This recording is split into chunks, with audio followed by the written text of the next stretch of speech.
Densus 88 sedang melakukan banyak serangkaian penangkapan.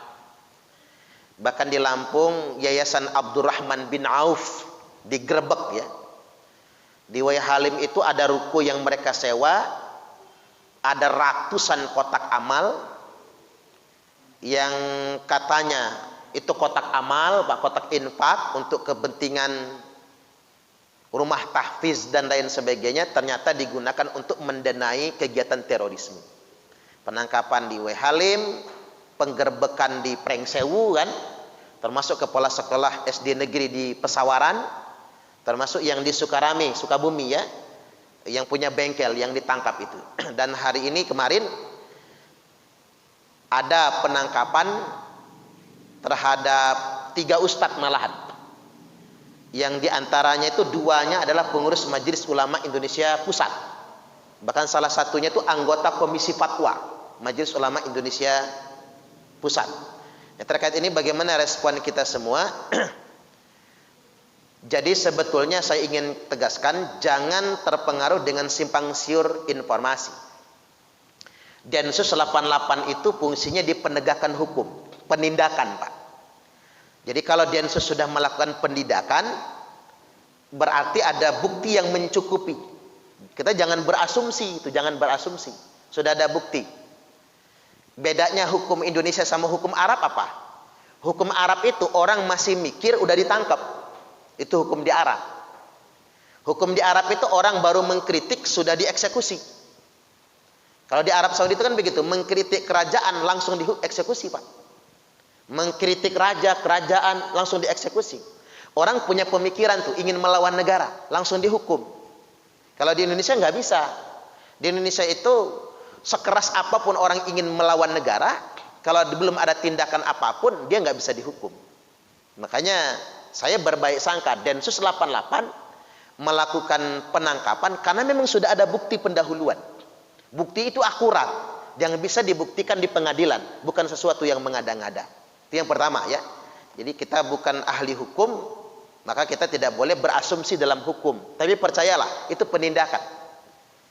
Dan saya sering tegaskan mengapa yang wajib memerangi terorisme itu bukan Densus 88 sebetulnya, tapi kita umat Islam. Memerangi terorisme itu secara kewajiban umat Islam, karena mereka mengatasnamakan Islam soalnya. Coba ada orang Pak mengatasnamakan keluarga kita yang terhormat untuk melakukan perbuatan maksiat, marah kan kita?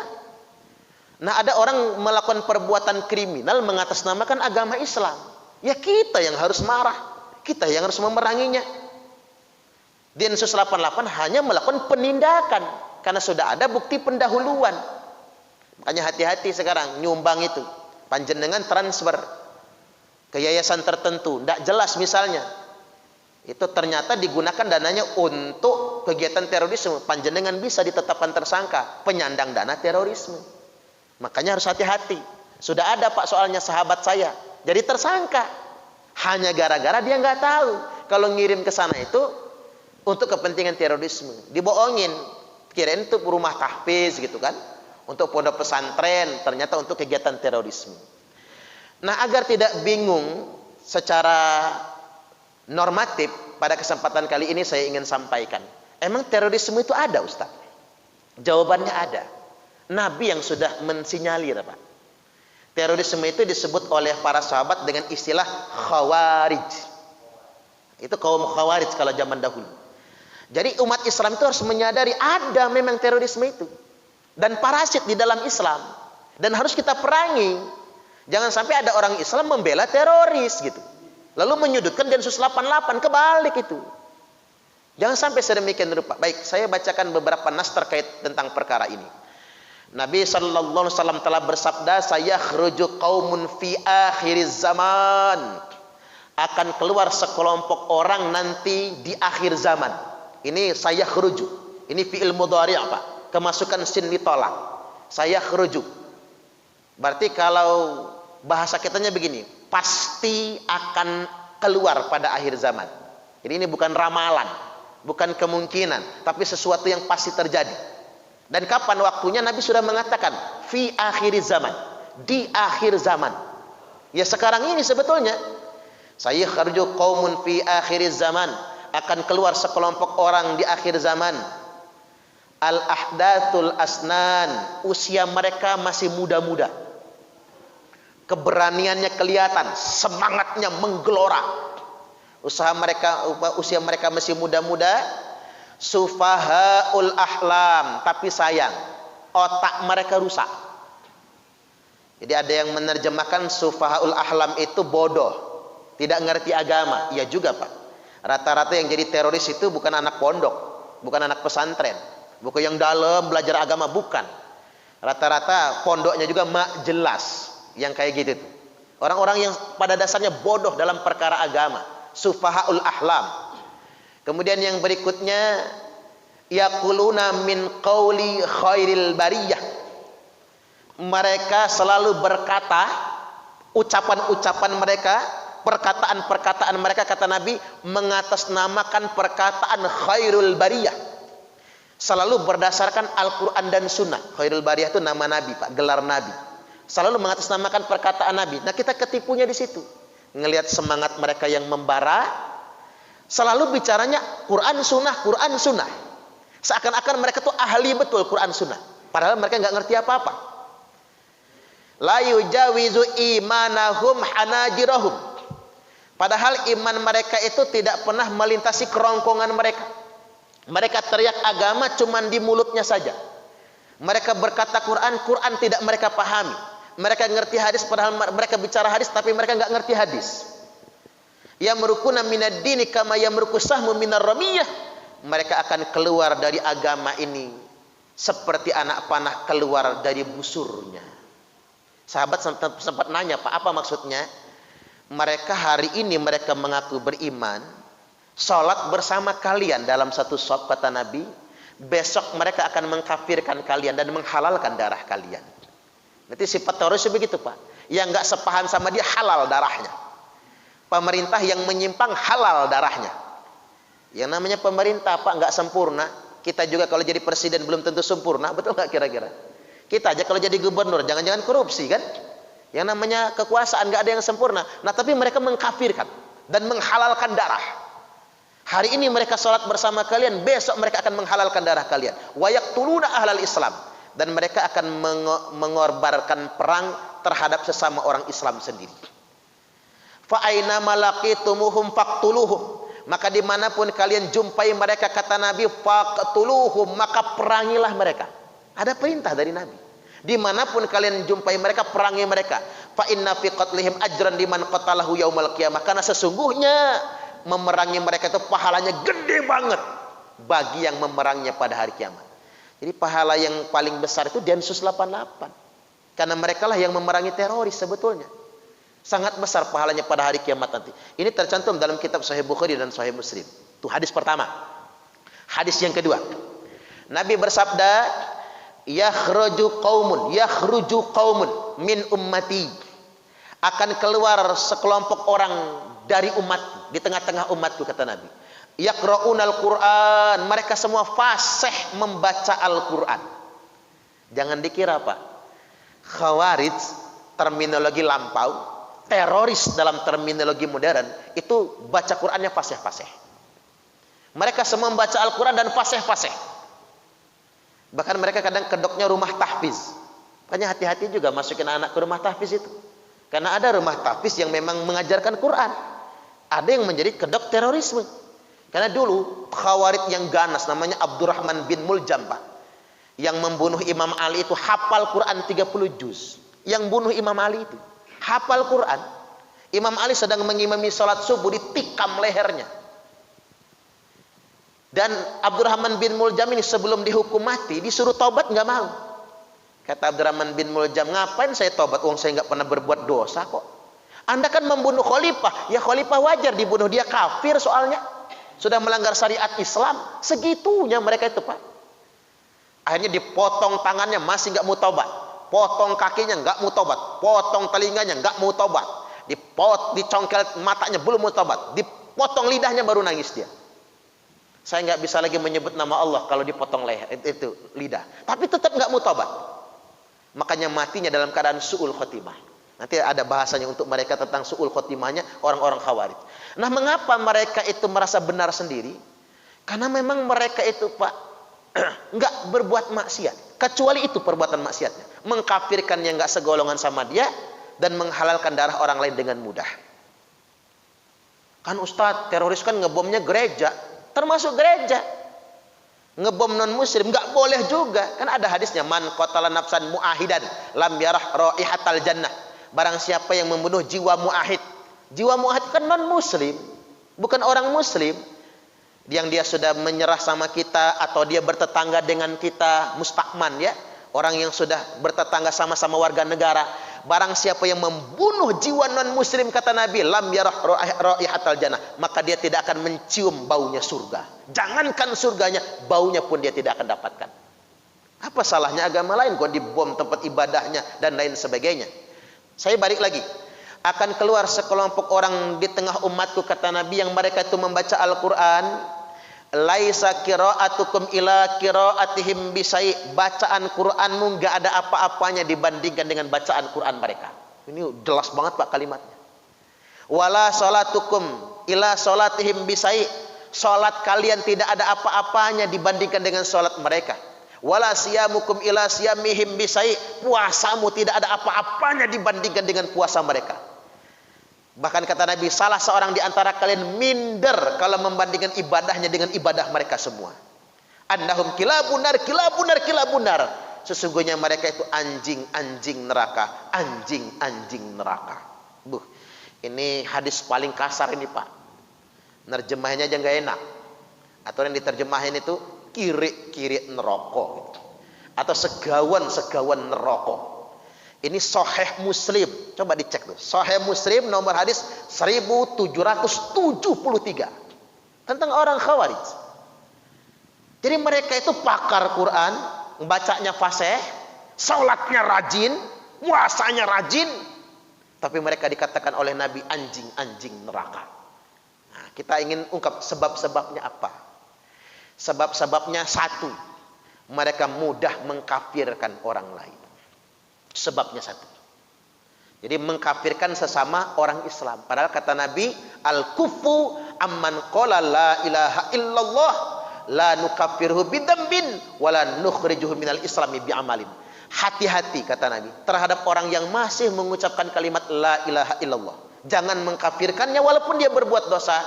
Jangan pernah menganggapnya keluar dari Islam karena suatu amal yang berbeda dengan kalian. Itu ciri mereka yang pertama. Ciri mereka yang kedua apa? Mereka menghalalkan darah orang Islam. Wa yaqtuluna ahlal Islam. Mereka memerangi sesama orang Islam. Kalau yang lagi gede sekarang apa Pak? ISIS ya. Irak, Suriah. Dan Nabi sudah sampaikan, ujian terberat umatku di akhir zaman adalah negeri Syam, kata Nabi. Allahumma arham fi Syamina. Ya Allah, rahmatilah Syam kami. Rahmatilah Syam kami. Rahmatilah Syam kami. Sambil nangis. Sahabat Najah, ada apa ya Nabi? Paling berat ujian umatku adalah di negeri Syam. Ini ramalan Pak, bukan ramalan. Apa? Sinyalemen munculnya Khawarij di negeri Syam. ISIS zaman sekarang ini. Mereka mengaku sebagai pemeluk daulah, penegak daulah. ISIS kan Islamic State, daulah Islamiyah, Irak dan Syria. ISIS itu kan begitu, negara Islam Irak dan Suriah. Makanya ada hadisnya Pak tentang mereka itu. Apa kata Nabi? Dari Imam Ali keterangannya, maksud saya hadisnya sampai kepada Imam Ali. Kata Imam Ali, idza ra'aitumur rayatis sud, apabila kalian melihat bendera hitam dikibarkan, falzamul arda wala tuharriku aydiyakum wala arjulakum, tetaplah di bumi kalian masing-masing, diamlah di rumah kalian masing-masing, jangan gerakkan tangan kalian, jangan gerakkan kaki kalian, karena itu kelompok bendera hitam palsu. Jadi ISIS itu kan bawa bendera hitam, menegakkan daulah. Hum ashabud daulah, mereka itu mengaku sebagai pendiri daulah negara Islam. Qulubuhum kazuburil hadid, hati mereka keras bagaikan batu, nggak bisa diomongin Pak. Yang benar mereka dewe. Makanya saya sering sampaikan, jangan sembarangan pakai bendera hitam, karena bendera hitam itu bendera hitam palsu. Jadi pemakaian bendera hitam zaman sekarang palsu semua. ISIS bendera hitam palsu. Hizbut Tahrir pakai bendera hitam palsu. Karena bendera hitam sebenarnya nanti ketika Imam Mahdi sudah memimpin pasukan. Sebelum Imam Mahdi memimpin pasukan, semua yang pakai bendera hitam itu palsu. Makanya nggak ada satupun negara di muka bumi pakai bendera hitam. NU sama Muhammadiyah aja nggak pakai bendera hitam, Pak. Itu hati-hati. Hati mereka keras sekali.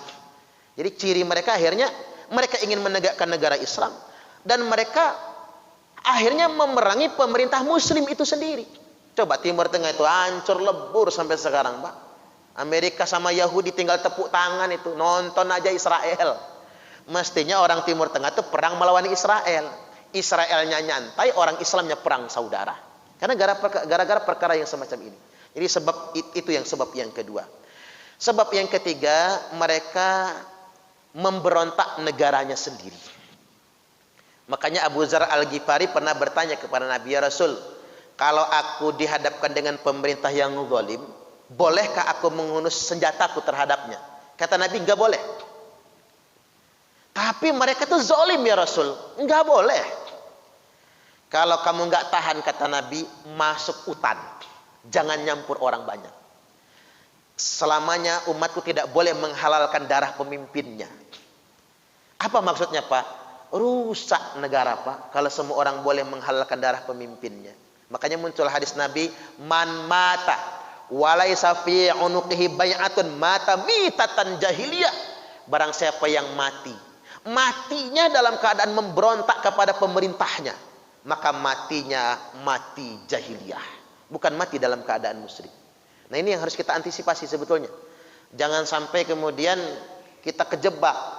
Oke, yang namanya pemerintah, Pak, nggak pernah ada yang puas kita. Betul nggak kira-kira? Jangankan pemerintah zaman sekarang. Coba jenengan baca lagi sejarah. Imam Utsman bin Affan, Khalifah Utsman bin Affan, setelah 10 tahun menjadi khalifah, muncul fitnah. Kalau beliau korupsi, karena keluarganya kaya semua.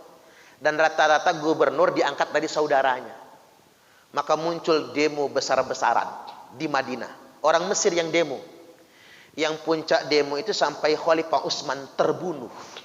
Itulah akibatnya. Padahal kan kalau kita pakai logika yang sehat ya, tidak mungkin kan Khalifah Utsman korupsi, Pak. Nah, ini yang ngebunuh sahabat sendiri. Ini namanya pemimpin itu pasti ada kelemahan yang disalahartikan oleh orang lain. Makanya tadi, kalaupun memang dia tidak amanah, kalau nggak dihukum di dunia, dia dihukum di akhirat. Seperti ada berita kemarin, penangkapan KPK. Gubernur ditangkap kejaksaan kalau nggak salah ya. Ditahan gara-gara korupsi dana pembangunan masjid 130 miliar. Gede banget. Duit buat masjid 130 miliar. Nggak dibangunkan masjid. Tiangnya doang yang dibangun. 130 miliar, ya ketangkep. Di dunia dia diadili, ya di akhirat juga bakal diadili. Tapi jangan dihalalkan darahnya. Jadi mereka memerangi pemerintahan umat Islam itu sendiri. Jadi hati-hati dengan perkara ini semua. Termasuk ini nih, tadi saya sampaikan tentang perkara bendera hitam. Orang-orang rame-rame bendera hitam. Makanya banyak belajar, biar paham. Bendera hitam itu bendera hitam palsu. Tidak ada, kecuali ketika Imam Mahdi sudah memimpin pasukan. Umat Islam nggak boleh kejebak. Termasuk masalah khilafah, Pak. Orang teriak-teriak menegakkan khilafah, padahal nggak ada satupun perintahnya dalam Quran dan hadis menegakkan khilafah itu. Mubazir. Bahkan ada, Pak, ibu-ibu sampai cerai sama lakinya demi ikut khilafah, kan begitu ya? Sampai cerai. Kata saya, Bu, ibu mendirikan khilafah, teriak-teriak di mana-mana, belum tentu masuk surga. Tapi kalau ibu berbakti sama suami, jelas pasti masuk surga. Dia tinggalkan surga, Pak, demi memperjuangkan sesuatu yang nggak ada perintahnya dalam Al-Quran dan hadis. Ya, kalau dalam Quran hadis sudah ada perintahnya menegakkan khilafah, enak. Ini perintahnya juga tidak ada. Jadi betul kalau disebutkan dalam hadis itu, hum ashabud daulah. Mereka, kelompok-kelompok khawarij atau teroris ini selalu mengatasnamakan ingin mendirikan negara Islam atau ingin mendirikan khilafah. Pada dasarnya mereka bukan ingin mendirikan negara Islam, tapi ingin pada akhirnya endingnya merusak tatanan sebuah kehidupan berbangsa dan bernegara. Logikanya begini saja. Kalau orang ingin mendirikan negara Islam, berarti dia harus membubarkan negara yang ada dong. Pasti resikonya adalah perang saudara. Itulah mengapa di dalam Al-Quran dan hadis tidak ada satupun perintahnya menegakkan negara Islam. Yang berikutnya sedikit lagi saya sampaikan. Tapi Ustadz, teroris itu kayaknya soleh-soleh. Iya, secara ubudiyah mungkin dia lebih soleh dari kita.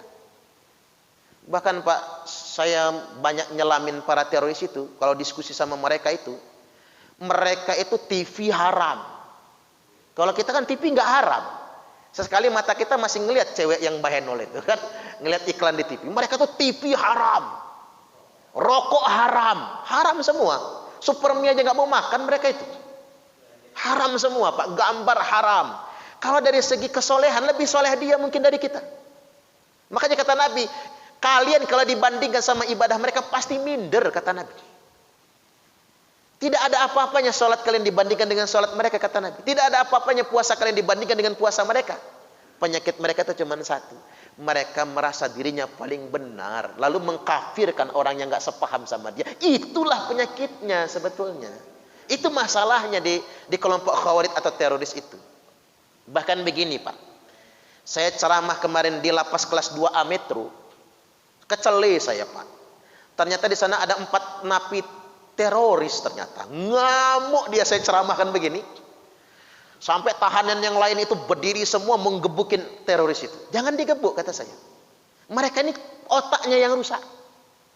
Makanya saya minta difasilitasi dengan pihak lapas, tolong sediakan waktu, saya ingin dialog sama napi teroris itu. Tapi jaga yang ketat, takut dia ninju saya, kata saya kan. Namanya mereka itu begitu Pak, yang beda paham sama dia pokoknya kafir halal darahnya. Begitu. Agak serem juga Pak, nanti keluar penjara nyariin saya tuh orang ya. Mereka tuh senekat itu mereka itu. Karena Islam kan tidak pernah mengajarkan yang sedemikian rupa kan. Jadi memang sedang rusak cara berpikirnya. Dan itu kewajiban kita untuk meluruskannya. Makanya saya sampaikan kepada aparat pemerintahan juga. Mereka tuh sebenarnya orang baik kata saya. Cuman rusak cara berpikirnya. Yuk kita sama-sama berjuang meluruskan cara berpikirnya. Dengan berdiskusi, muka kitab. Karena mereka tuh salah paham sebetulnya. Gagal paham akan perkara ini. Dari segi ubudiyah soleh. Bahkan bapak-bapak kalau meneliti hadis-hadis tentang khawarij. Sampai menyebutkan ciri fisik loh Pak. Dzu shima'in baina ainai. Hitam di antara kedua matanya. Jidatnya kapalan mereka itu. Sampai segitunya hadis Sahih Bukhari Muslim itu. Wa qatul lihyah, lebat janggutnya. Wa muqallitu thiyab, menggantung pakaiannya setengah betis, cingkrang. Nah ini kita nggak boleh salah ngomong. Jangan sampai nanti kita salah ngomong, Ustadz menghina janggut. Nah, Ustadz menghina jidat, Ustadz menghina pakaian. Bukan itu maksudnya. Di hadis memang disebutkan, nggak bisa kita tolak. Di hadis memang disebutkan ciri mereka hitam keningnya, Zulkhuwaisirah itu, menggulung pakaiannya, lebat janggutnya. Tapi harus kita luruskan, bukan janggutnya yang salah. Karena janggut itu ada 2 macam. Ada janggut sunnah. Janggut sunnah itu apa? Janggut yang diajarkan Nabi. Apa janggut sunnah? Janggut sunnah itu sekepalan begini. Sekepalan dipotong. Karena Nabi pernah marah dengan sahabat punya janggut jreng. Acak-acakan. Kata Nabi, rapihkan janggutmu. Jadi janggut yang benar itu Pak, jangan terlalu panjang. Sekepalan saja, bak lebah bergantung. Itu janggut sunnah. Nah ada janggut khawarij, jreng. Ibnul Jauzi mengatakan makin panjang janggutnya makin bodoh orangnya. Itu tentang khawarij. Dan itu mu'tabar, dikenal di semua kitab tentang perkara itu. Makin panjang janggutnya makin bodoh orangnya. Yang Kiai Said Akil sampai dibenci orang-orang yang berjanggut itu Pak. Karena beliau nggak menjelaskan 2 alternatif itu. Janggut itu ada 2 macam. Ada janggut sunnah. Yang janggutnya panjang tapi orangnya ramah. Wajahnya wajah sumringah. Ada orang yang janggutnya panjang, acak-acakan, serem. Senyum gak mau. Kalau bukan aliran dia, bukan saudara. Kerjaannya marah-marah, persis kayak malaikat Israel, Pak. Kasar beragamanya, itu maksudnya. Nah masalah jidat tadi itu. Jangan sampai kita ngeliat orang jidatnya hitam. Nah teroris nih. Bukan itu maksudnya Pak. Karena guru saya saja jidatnya hitam, tapi bukan teroris. Karena orang yang jidatnya hitam tuh boleh jadi dia sujud tidak pakai sajadah. Atau sajadahnya kasar Pak. Karena kalau sujud lama, tahajud tiap malam, lama-lama hitam jidat ini Pak. Atau yang kedua, waktu sujud diurak-urak. Cepat banget hitamnya, Pak. Seminggu sudah hitam tuh jidatnya. Jadi jangan salahkan itunya, tapi ciri yang disampaikan akan karakter mereka. Maksudnya begini, mengapa ciri itu disampaikan? Kalau masalah sujud sholat, hebat-hebat orang Khawarij itu. Muqall itu tiap dan pakaian menggantung setengah betis.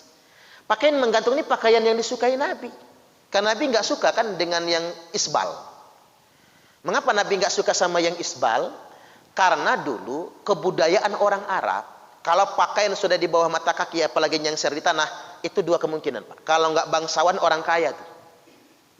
Kalau nggak bangsawan, orang kaya. Kalau sudah pakai pakaian nyengser di tanah, sugih tuh, banyak duitnya. Nah, kalau budak sahaya, pakaiannya cingkrang. Bukan hanya budaya Arab jahiliyah, bukan. Budaya bangsa manapun, saya lihat film-film Korea yang lama itu, kalau bangsawan pakaiannya ke bawah. Tapi kalau budak, pakaiannya pasti cingkrang.